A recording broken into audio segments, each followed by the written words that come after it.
Dharmasthala case ಹಿಂದೆ ದಕ್ಷಿಣ ಕನ್ನಡದ ಮಾಜಿ ಡಿಸಿ ಸಸಿಕಾಂತ್ ಸೆಂಥಿಲ್ ಕೈವಾಡ. ಬಿಜೆಪಿ ಶಾಸಕ ಜನಾರ್ದನ ರೆಡ್ಡಿ ಹೊಸ ಬಾಂಬ್. ಸುಜಾತಾ ಭಟ್ ರಿಲೀಸ್ ಮಾಡಿದ್ದ ಫೋಟೋ ಕೇಸ್ಗೆ ಟ್ವಿಸ್ಟ್. ಧರ್ಮಸ್ಥಳ ಕೇಸಲ್ಲಿ ಅನನ್ಯ ಭಟ್ ಪಾತ್ರ ಕಟ್ಟುಕಥೆನಾ? ಧರ್ಮಸ್ಥಳ ಅಸ್ಥಿ ಶೋಧ ಕಾರ್ಯಕ್ಕೆ ತಾತ್ಕಾಲಿಕ ಬ್ರೇಕ್. ಧರ್ಮಸ್ಥಳ ಕೇಸ್ನಲ್ಲಿ ಸಿಎಂಗೆ ಧರ್ಮ ಸಂಕಟ. ಎಲ್ಲ ಸುದ್ದಿಗಳನ್ನು ನೋಡೋಣ ಕರ್ನಾಟಕ ಟಾಪ್ 20ಯಲ್ಲಿ.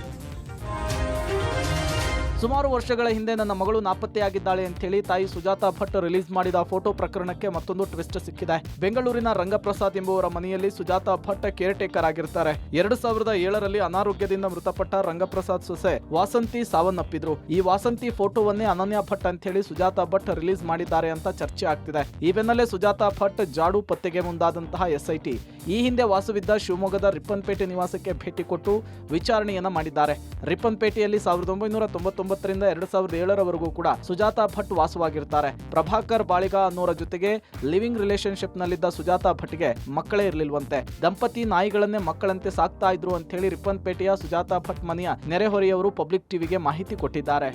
ಜೊತೆಯಲ್ಲಿ ಒಬ್ಬರು ಸುಜಾತಾ ಅನ್ನೋರು ಇದ್ದಿದ್ದು ಹೌದು. 93ನೇ ಇಸ್ವಿಯಿಂದನೂ ಇದ್ದಾರೆ. 2009ರಲ್ಲಿ ಪ್ರಭಾಕರ್ ಬಾಳಿಗ ಅವರು ತೀರೋದ್ರು. ಬಟ್ ಅದಕ್ಕಿಂತ ಒಂದು 2-3 ವರ್ಷದ ಹಿಂದೆನೇ ಇಲ್ಲಿ ಊರಿಂದ ಅವರು ನಾಪತ್ತೆ ಆಗಿದ್ದಾರೆ. ಅವರ ನಂತರ ಎಲ್ಲಿ ಅವ್ರು ವೇರಿಯೇಬಲ್ಸ್ ಏನು ಗೊತ್ತಿಲ್ಲ. ಅವ್ರಿಗ್ಯಾರಿಗೂ ಮಕ್ಕಳಿಗೆ ಏನೂ ಇಲ್ಲ. ಗಂಡ ಹೆಂಡತಿ ಇಬ್ರು ಇದ್ರು. ಗಂಡ ಹೆಂಡತಿ ಅಂತಂದಿಲ್ಲ, ಮೊದಲಿನ ಹೆಂಡತಿ ಬಿಟ್ಟಿದ್ರು ಅವರು. ಅದು ಎರಡನೇದು ಯಾರೋ ಸೇರ್ಕೊಂಡಿದ್ರು ಅವರು. ಆಮೇಲೆ ಒಂದು 2-3 ವರ್ಷ ಇದ್ರು ಅಂತ ಕಾಣುತ್ತೆ. ಆಮೇಲೆ ಬಿಟ್ಟು ಹೋದ್ರು ಅವರು, ಬೆಂಗಳೂರು ಕಡೆ ಹೋದ್ರು. ಪ್ರಭಾಕರ್ ಒಬ್ಬರೇ ಇದ್ರು, ಇಲ್ಲಿ ನಾಯಿ ಸಾಕೊಂಡಿದ್ರು, ಮಕ್ಕಳೇನು ಇರಲಿಲ್ಲ. ಧರ್ಮಸ್ಥಳ ಗ್ರಾಮದಲ್ಲಿ ಶವ ಹೂಳಲಾಗಿದೆ ಎಂಬ ಪ್ರಕರಣಕ್ಕೆ ಮತ್ತೊಂದು ಮೇಜರ್ ಟ್ವಿಸ್ಟ್ ಸಿಕ್ಕಿದೆ. ಕಳೆದ 1 ತಿಂಗಳಿನಿಂದ ಭಾರೀ ಸುದ್ದಿಯಲ್ಲಿದ್ದ ಅನಾಮಿಕ ದೂರುದಾರನ ಹಿಂದೆ ಕಮ್ಯುನಿಸ್ಟರ ಕೈವಾಡ ಇದೆ ಅಂತ ಹೇಳಿ ಬಿಜೆಪಿ ನಾಯಕರು ದೂರಿದ್ದಾರೆ. ಈ ಪ್ರಕರಣದಲ್ಲಿ ದಕ್ಷಿಣ ಕನ್ನಡ ಜಿಲ್ಲೆಯ ಮಾಜಿ ಡಿಸಿ, ನಿವೃತ್ತ IAS ಆಫೀಸರ್, ಹಾಲಿ ಕಾಂಗ್ರೆಸ್ ಸಂಸದ ಸಸಿಕಾಂತ್ ಸೆಂಥಿಲ್ ಷಡ್ಯಂತ್ರ ಇದೆ ಅಂತ ಹೇಳಿ ಬಿಜೆಪಿ ಶಾಸಕ ಜನಾರ್ದನ್ ರೆಡ್ಡಿ ಕಿಡಿಕಾರಿದ್ದಾರೆ. ಈ ಪ್ರಕರಣದ ಹಿಂದಿರೋದು ಯಾರು ಅಂತ ಹೇಳಿ ಬೇಗನೆ ತನಿಖೆಯಿಂದ ಹೊರಬರಬೇಕು ಅಂತ ಹೇಳಿ ಸರ್ಕಾರದ ಘೋಷಣೆ ಮಾಡಬೇಕು ಅಂತ ಬಿಜೆಪಿ ಶಾಸಕರು ಒತ್ತಾಯಿಸಿದ್ದಾರೆ. ಇನ್ನು ಜನಾರ್ದನ್ ರೆಡ್ಡಿ ಹೇಳಿಕೆಗೆ CT ರವಿ, ಹರೀಶ್ ಪೂಂಜಾ ಈ ಬಗ್ಗೆ ಈಗಲೇ ಏನು ಹೇಳೋದಕ್ಕೆ ಸಾಧ್ಯವಿಲ್ಲ ಅಂತ ಹೇಳಿದ್ರು.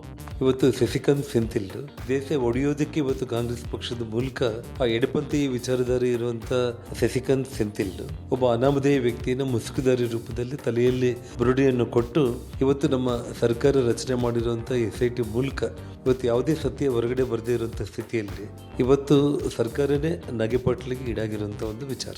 ಈ ಹಿಂದಿನ ನಮ್ಮ ಜಿಲ್ಲೆಯ ಜಿಲ್ಲಾಧಿಕಾರಿಯಾಗಿದ್ದ ಸೆಂಥಿಲ್ ಅವರು ಒಳಗಿಂದ ಷಡ್ಯಂತ್ರ ಹೂಡ್ತಿದ್ದಾರೆ. ಖಂಡಿತವಾಗಿಯೂ ಫಸ್ಟಿಗೆ ತನಿಖೆಗೆ ಒಳಪಡಬೇಕಾದದ್ದು ಇವರ್ಯಾರಲ್ಲ, ಸೆಂಥಿಲ್ ಅವರನ್ನು ತನಿಖೆಗೆ ಒಳಪಡಬೇಕು. ಸತ್ಯ ಸಂಗತಿಯಲ್ಲಿ ಬಯಲಾಗ್ತದೆ. ಅವರು ಇವತ್ತು ಇನ್ನು ಸಮಾಜದ ಒಳಗೆ ವಿಷ ಬೀಜ ಬಿತ್ತುವಂತ ಕೆಲಸ ಕಾರ್ಯಗಳನ್ನು ಮಾಡ್ತಿದ್ದಾರೆ. ನನಗೆ ಸ್ಪಷ್ಟತೆ ಇಲ್ಲ. ಹಲವರು ಈ ರೀತಿ ಅನುಮಾನವನ್ನು ವ್ಯಕ್ತಪಡಿಸಿದ್ದಾರೆ. ಸನಾತನ ಧರ್ಮವನ್ನ ಡೆಂಗ್ಯೂ ಮಲೇರಿಯಾಕ್ಕೆ ಹೋಲಿಸಿದವರ ಜೊತೆಗೆ ಮೈತ್ರಿ ಮಾಡ್ಕೊಂಡಿದ್ದಾರೆ.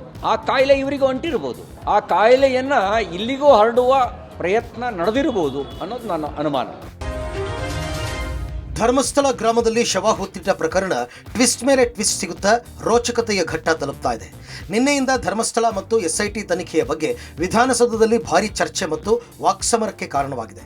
ವಿಧಾನಸೌಧದಲ್ಲಿ ಮಾತನಾಡಿದ CT ರವಿ, ತಿಮರೋಡಿ ಆರೋಪದ ಬಗ್ಗೆ ನಾನು ವ್ಯಕ್ತಿಗತವಾಗಿ ಟಾರ್ಗೆಟ್ ಮಾಡುವುದಿಲ್ಲ. ಉದ್ದೇಶಪೂರ್ವಕವಾಗಿ ದಿಕ್ಕು ತಪ್ಪಿಸಲಾಗ್ತಾ ಇದೆ. ಈ ಪ್ರಕರಣದಲ್ಲಿ ಹಲವು ಘಜನಿಗಳು ಇದ್ದಾರೆ. ತಿಮರೋಡಿ ಮತ್ತು ಹರೀಶ್ನನ್ನ ಟೂಲ್ ಆಗಿ ಬಳಸ್ತಾ ಇದ್ದಾರೆ ಎಂದರು. ಇದರ ಹಿಂದೆ ಬೇರೆಯದ್ದೇ ಫೋರ್ಸ್ ಇದೆ ಎಂದರು. ಸಿದ್ದರಾಮಯ್ಯನವರ ಮೇಲೆ ಆರೋಪ ಮಾಡಿದ್ದಕ್ಕೆ ಕಾಂಗ್ರೆಸ್ಸಿಗರಿಗೆ ನೋವಾಯಿತು. ಧರ್ಮಸ್ಥಳದ ಧರ್ಮಾಧಿಕಾರಿಗಳ ವಿರುದ್ಧ ಆರೋಪ ಮಾಡಿದರೆ ನೋವಾಗಲ್ವಾ? ಈ ಬಗ್ಗೆ ಸರ್ಕಾರ ಸರಿಯಾಗಿ ಯಾಕೆ ಕ್ರಮ ಕೈಗೊಳ್ತಿಲ್ಲ ಅಂತ ಪ್ರಶ್ನೆ ಮಾಡಿದರು.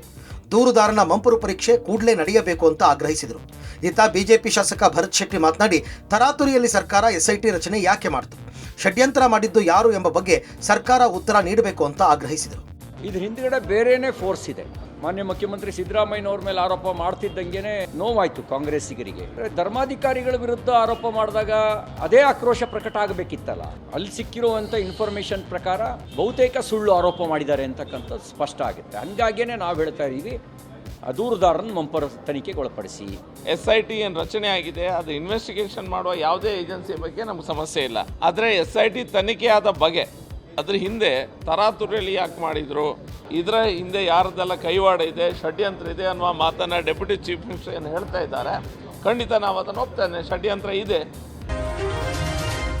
ಇಡೀ ದೇಶಾದ್ಯಂತ ಸಂಚಲನ ಸೃಷ್ಟಿಸಿದ್ದ ಧರ್ಮಸ್ಥಳ ಅಸ್ಥಿ ಶೋಧ ಕಾರ್ಯಕ್ಕೆ ತಾತ್ಕಾಲಿಕ ಬ್ರೇಕ್ ಬಿದ್ದಿದೆ. ಇದೀಗ 18 ದಿನಗಳಿಂದ ನಿರಂತರ ಅಸ್ಥಿಯನ್ನು ಹುಡುಕಾಡಿ ತಡಕಾಡಿದ SIT ಅಧಿಕಾರಿಗಳು ಶೋಧ ಕಾರ್ಯವನ್ನು ನಿಲ್ಲಿಸಿ ಅನಾಮಿಕನ ವಿಚಾರಣೆ ನಡೆಸ್ತಾ ಇದ್ದಾರೆ. ನೀನು ತಂದ ತಲೆಬುರುಡೆ ಎಲ್ಲಿಂದ ತಂದೆ ಅಂತ ಮಾಸ್ಕ್ ಮ್ಯಾನ್ಗೆ ಗ್ರಿಲ್ ಮಾಡ್ತಾ ಇದ್ದಾರೆ. ಪ್ರತಿ ಸಾರಿ ಗೊಂದಲದ ಹೇಳಿಕೆ ನೀಡುತ್ತಾ ದಿನಕ್ಕೊಂದು ಸ್ಥಳವನ್ನು ದೂರುದಾರ ತೋರಿಸ್ತಾ ಇದ್ದಾನೆ. ಇದೀಗ ಶೋಧವನ್ನು ಎಸ್ಐಟಿ ಅಧಿಕಾರಿಗಳು ಸಂಪೂರ್ಣ ನಿಲ್ಲಿಸಿ 2 ಕಡೆ ಸಿಕ್ಕ ಮೂಳೆಯನ್ನ ಮತ್ತು ಸ್ಪಾಟ್ನ ಮಣ್ಣನ್ನು FSLಗೆ ರವಾನೆ ಮಾಡಿದ್ದಾರೆ.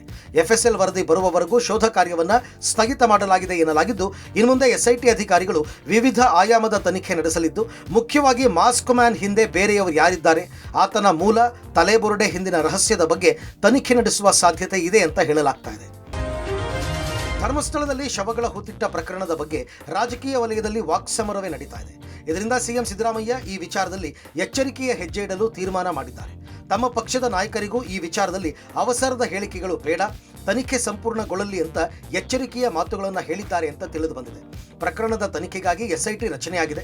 ಪೂರ್ಣ ಪ್ರಮಾಣದ ತನಿಖೆ ಆಗಲಿ, ಅಲ್ಲಿವರೆಗೂ ಭಾವನಾತ್ಮಕ ಹೋರಾಟ, ಕಾನೂನು ಹೋರಾಟ, ರಾಜಕೀಯ ಹೋರಾಟ ಎದುರಿಸೋಣ ಅಂತ DCM, ಗೃಹ ಸಚಿವ ಪರಮೇಶ್ವರ್ ಸೇರಿದಂತೆ ಎಲ್ಲ ಸಚಿವರುಗಳಿಗೆ ಸಿಎಂ ಸಿದ್ದರಾಮಯ್ಯ ಕಿವಿ ಮಾತು ಹೇಳಿದ್ದಾರೆ.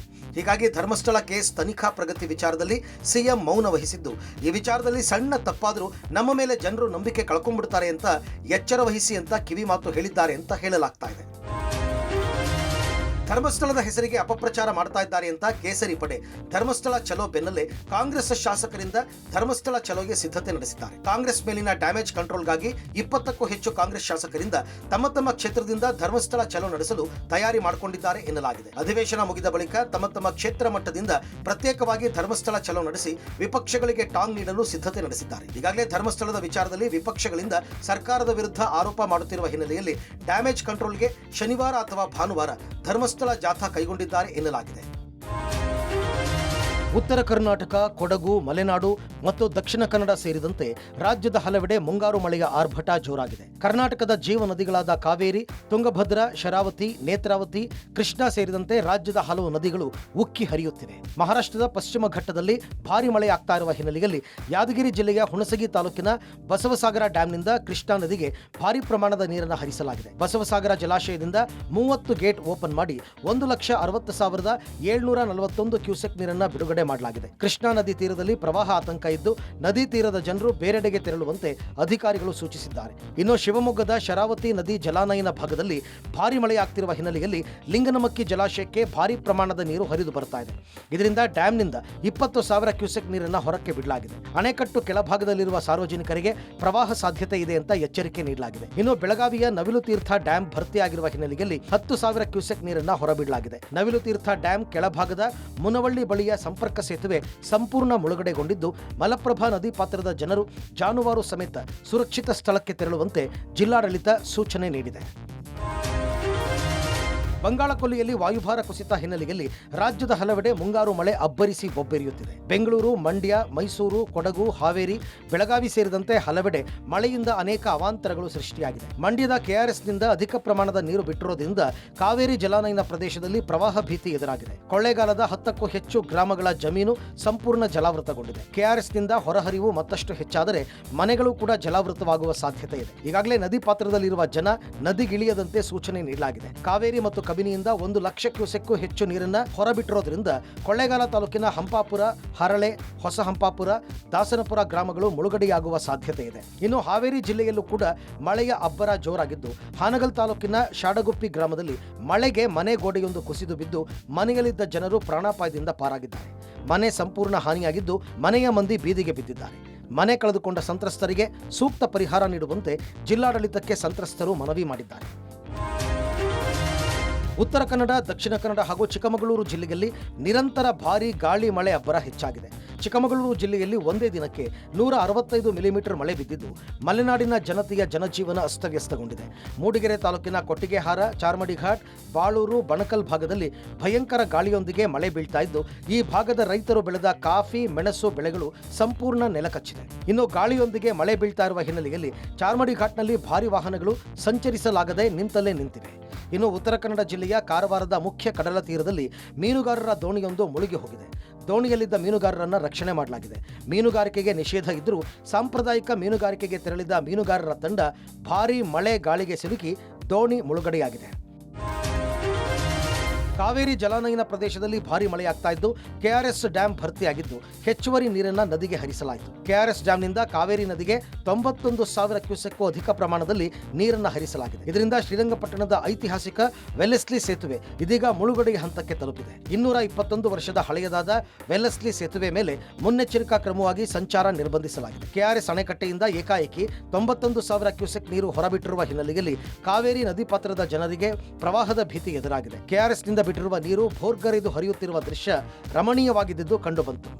ಇದೀಗ ಮಂಡ್ಯ ಜಿಲ್ಲೆಯ ಶ್ರೀರಂಗಪಟ್ಟಣದಲ್ಲಿರುವಂತಹ ವೆಲ್ಲೆಸ್ಲಿ ಸೇತುವೆ ಬಳಿ ಇರುವಂತಹ ದೃಶ್ಯಾವಳಿಗಳನ್ನ ಗಮನಿಸ್ತಾ ಇದ್ದೀವಿ. ಅಂದ್ರೆ ವೇಗವಾಗಿ ನೀರು ಹರಿತಿರುವಂತಹ ದೃಶ್ಯಾವಳಿಗಳನ್ನ ಗಮನಿಸ್ತಾ ಇರುವಂತದ್ದು. ಈ ನಿಟ್ಟಿನಲ್ಲಿ ಕಾವೇರಿ ನದಿ ಎಷ್ಟು ಬೋರ್ಗರೆದು ಹರಿತಾ ಇದೆ ಅನ್ನೋದನ್ನು ಕೂಡ ದೃಶ್ಯಾವಳಿಯಲ್ಲಿ ಗಮನಿಸ್ತಾ ಇರುವಂತದ್ದು. ಸುಮಾರು 221 ವರ್ಷದ ಹಳೆಯ ಸೇತುವೆ ವೆಲ್ಲೆಸ್ಲಿ ಸೇತುವೆ ಆಗಿದೆ. ಈ ನಿಟ್ಟಿನಲ್ಲಿ ಯಾವುದೇ ರೀತಿಯಾದಂತಹ ಅಪಾಯಗಳು ಮತ್ತೆ ಅವಘಡಗಳು ಜರುಗಬಾರದು ನಿಟ್ಟಿನಲ್ಲಿ ಕೂಡ ಮುನ್ನೆಚ್ಚರಿಕಾ ಕ್ರಮವಾಗಿ ಪೊಲೀಸ್ ಇಲಾಖೆ ಮತ್ತೆ ಶ್ರೀರಂಗಪಟ್ಟಣದ ಏನು ಅಧಿಕಾರಿಗಳು ಇದೀಗ ವೆಲ್ಲೆಸ್ಲಿ ಸೇತುವೆಯ ಸಂಚಾರವನ್ನ ಸಂಪೂರ್ಣವಾಗಿ ಬಂದ್ ಮಾಡಿರ್ತಾರೆ. ಯಾಕಂದ್ರೆ ತುಂಬಾ ಹಳೆಯದಾದ ಸೇತುವೆ ಇದಾಗಿರುವಂಥದ್ದು. ಯಾಕಂದ್ರೆ ಆ ನಿಟ್ಟಿನಲ್ಲಿ ಕೂಡ ಅವಘಡಗಳು ನಡೀಬಾರದು ನಿಟ್ಟಿನಲ್ಲಿ ಕೂಡ ಇದೀಗ ಇಲ್ಲಿ ಸಂಪೂರ್ಣವಾಗಿ ಸಂಚಾರವನ್ನ ಬಂದ್ ಮಾಡಿರುವಂತಹ ದೃಶ್ಯಾವಳಿಗಳನ್ನ ಗಮನಿಸ್ತಾ ಇದೀವಿ. ಅಂದ್ರೆ ಏನು ಡೆಡ್ ಎಂಡ್ ಕಾಣ್ತಾ ಇದೆ, ಅಲ್ಲೂ ಕೂಡ ಬ್ಯಾರಿಕೇಡ್ ಅನ್ನ ಹಾಕಿ ತಡೆಯಲಾಗಿದೆ.